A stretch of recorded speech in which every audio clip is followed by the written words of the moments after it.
আসসালামু আলাইকুম। আরিয়ানের স্কুল থেকে আসার সময় বয়স্ক একজন চাচার কাছে দেখলাম সে অনেক কিছু বিক্রি করছে, আমলকি, তেঁতুল, লেবু। তো তার কাছ থেকে আমি অনেকগুলো আমলকি কিনে নিয়ে আসি। আসলে ইদানিং এত বেশি চুল পড়ে যে কোনো কিছু দিয়েই চুল পড়া থামানো যাচ্ছে না। তারপরেও নিজের সাধ্যমতো চেষ্টা করি চুলগুলো বাঁচানোর জন্য।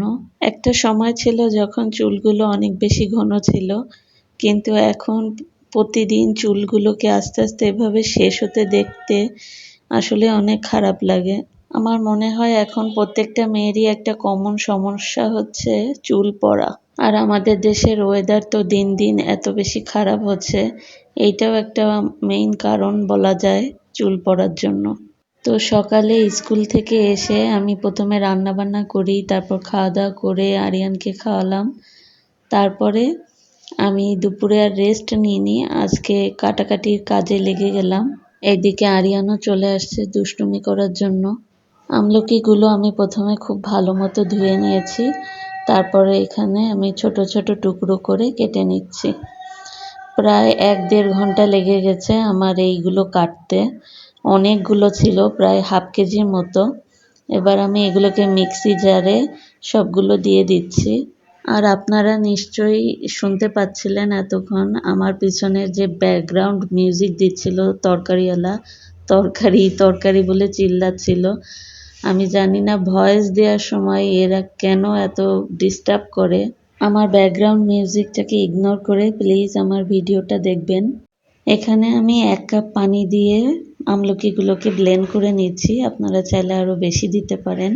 আমি এখানে প্রথমে 1 কাপ পানি দিয়ে এটাকে ব্লেন্ড করছিলাম, তো ভালো মতো ব্লেন্ড হচ্ছিল না দেখে আমি আরও একটু পানি দিয়ে এটাকে ভালো মতো ব্লেন্ড করে নিই। এটা ঠিক এমনটা হবে।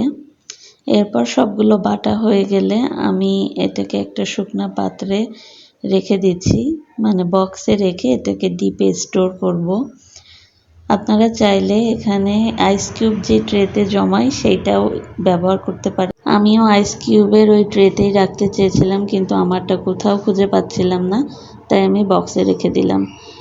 যাই হোক, এইসব করতে করতে প্রায় সন্ধ্যা হয়ে আসলো, তাই আমি আর আরিয়ান সন্ধ্যায় বারান্দায় যেয়ে বারান্দার এই ভিউটা উপভোগ করলাম। সূর্য ডুবে যাওয়ার আগ মুহূর্তের আকাশটা দেখতে আমার ভীষণ ভালো লাগে। পরের দিন সকালবেলা আমি আরিয়ানের বাবার জন্য সকালের নাস্তা রেডি করছিলাম। আগের দিন বুয়া আসেনি, তাই রুটি বানানো হয়নি। তো আমি ভাত বেশি করেই দিয়েছিলাম যাতে সকালে উঠে আমি ভাত ভাজি করে দিতে পারি, তো সেটাই করছিলাম। ওই দিন বাসায় 2-4 জন গেস্ট আসবে, তাই ওই দিন আর স্কুলে যাওয়া হয়নি। একদম বাঙালি খাবার দাবারের আয়োজন করেছিলাম ওই দিন। করেছিলাম ডিম দিয়ে মূলা ভাজি। এই মূলা ভাজির রেসিপিটা সবাই অনেক পছন্দ করেছে। আর এই যে সেই মিলানো মাছ, সিম দিয়ে আর টমেটো দিয়ে আমি রান্না করেছিলাম কই মাছ ভুনা আর মুরগি ডাল। আজকের ভিডিওটা এই পর্যন্তই ছিল, আশা করি আপনাদের ভালো লাগবে।